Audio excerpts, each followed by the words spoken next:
ادھر ان جگمگ جگمگ تاروں میں مہتاب کا عالم کیا ہو، ان جگمگ جگمگ تاروں میں مہتاب کا عالم کیا ہوگا، اور چاہے تو پلٹ دے ایک پل میں پایا ہی ساری دنیا کی، یہ شان ہے ان کے غلاموں کی، سردار کا عالم کیا ہوگا، یہ شان ہے ان کے غلاموں کی، سردار کا عالم کیا ہوگا۔ اور سنتے ہیں کہ عرب کے ذروں پر انوار کی بارش ہوتی ہے، اے نجم نہ جانے طیبہ کے گلزار کا عالم کیا ہوگا، اے نجم نہ جانے طیبہ کے گلزار کا عالم کیا ہوگا۔ کیونکہ سیدھی راہ دکھاتے یہ ہیں، سیدھی راہ دکھاتے یہ ہیں، اور سچی بات بتاتے یہ ہیں۔ رب ہے مولا یہ ہے قاسم، رزق اس کا ہے کھلاتے یہ ہے، اور میٹھا میٹھا ٹھنڈا ٹھنڈا پیتے ہم ہیں پلاتے یہ ہیں۔ اور انا آتینا کل کوثر ساری کثرت پاتے یہ ہیں، قصر دنا تک کس کی رسائی جاتے یہ ہیں آتے یہ ہیں، جاتے یہ ہیں آتے یہ ہیں۔ کیونکہ بالغ العلا بکمالہ کشفت دجا بجمالہ حسنت جمیع خصالہ صلو علیہ وآلہ۔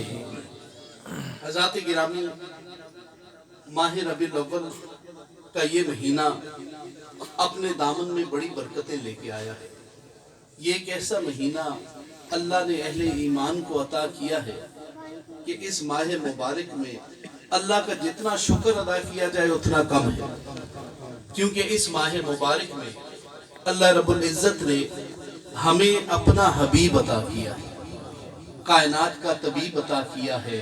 حضور نبی پاک صلی اللہ علیہ وسلم اس دنیا میں تشریف لے کے آئے ہیں، اور اللہ رب العزت نے ارشاد فرمایا وَمَا أَرْسَلْنَاكَ إِلَّا رَحْمَةً لِلْعَالَمِينَ، کہ میں نے اپنے حبیب کو تمام عالمین کے لیے سراپا رحمت بنا کر بھیجا ہے۔ بقول شاعر کرم بن کر عطا بن کر سخا بن کر وفا بن کر خدا کا نور اتر آیا محمد مصطفیٰ بن کر۔ سبحان اللہ۔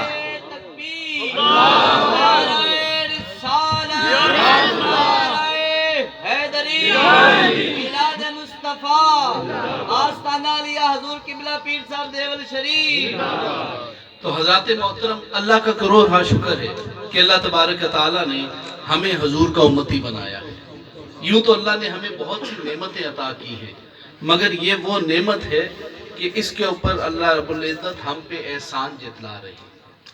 اللہ رب العزت نے ارشاد فرمایا لَقَدْ مَنَّ اللَّهُ عَلَى الْمُؤْمِنِينَ إِذْ بَعَثَ فِيهِمْ رَسُولًا، کہ میں نے مومنین پہ احسان عظیم کیا ہے کہ ان میں اپنے حبیب کو بھیجا ہے۔ اگر حضور تشریف لے کے نہ آتے، اللہ رب العزت نے فرمایا کہ میں پوری کائنات میں کسی بھی چیز کو بارز وجود میں نہ لے کے آتا۔ حدیث قدسی ہے کہ اللہ رب العزت ارشاد فرماتے ہیں کہ اے میرے محبوب، اگر میں تجھے پیدا نہ کرتا تو پوری کائنات کو تخلیق ہی نہ کرتا، یہ زمین و زمان، مکین و مکان، شجر و حجر، جن و بشر کچھ بھی نہ ہوتا۔ بلکہ اس سے بھی بڑھ کے آگے فرمایا ہے کہ اے میرے محبوب، اگر میں تجھے پیدا نہ کرتا تو اپنا رب ہونا ہی ظاہر نہ کرتا۔ تو حضور کی ذات تو وہ ہے جو باعث تخلیق کائنات ہے، جو وجہ تخلیق کائنات ہے، اور جو جانے تخلیق کائنات ہے۔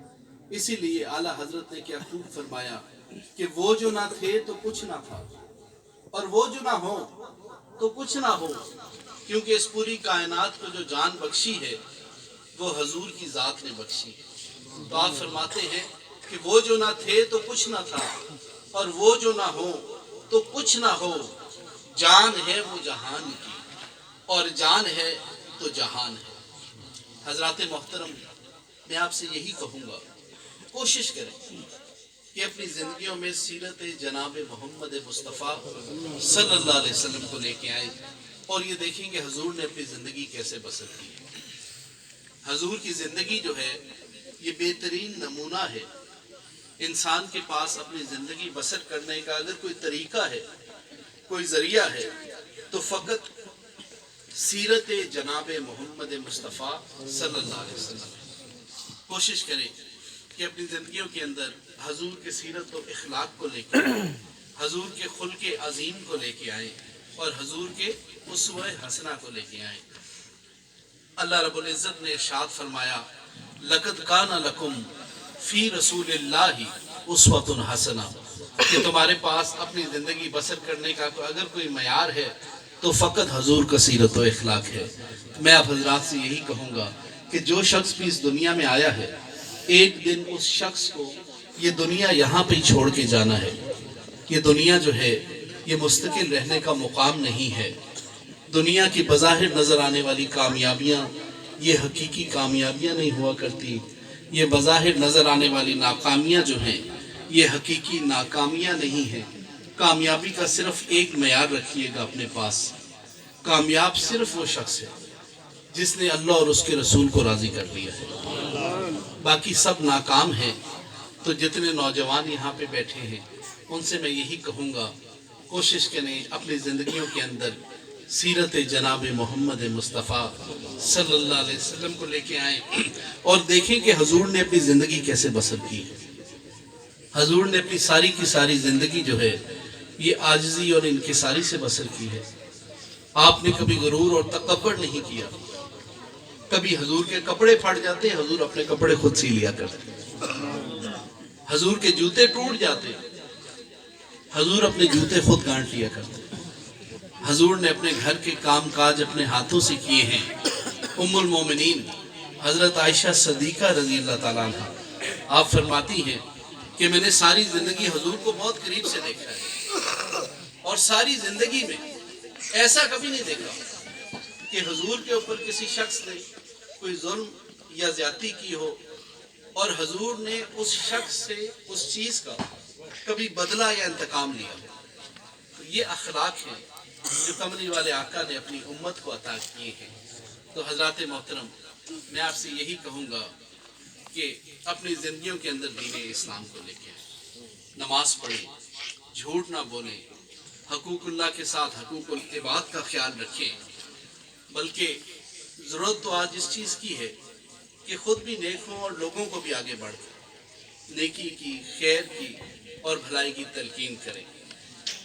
اللہ رب العزت نے ارشاد فرمایا وَمَا أَرْسَلْنَاكَ إِلَّا رَحْمَةً لِّلْعَالَمِينَ، کہ میں نے اپنے حبیب کو تمام عالمین کے لیے رحمت بنا کر بھیجا ہے۔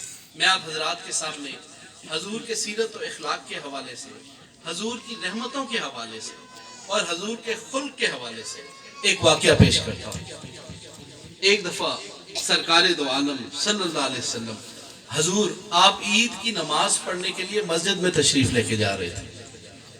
راستے میں آپ نے دیکھا کہ کچھ بچے کھیل رہے ہیں اور ان میں سے ایک بچہ جو ہے وہ الگ بیٹھا ہوا ہے اور رو رہا ہے۔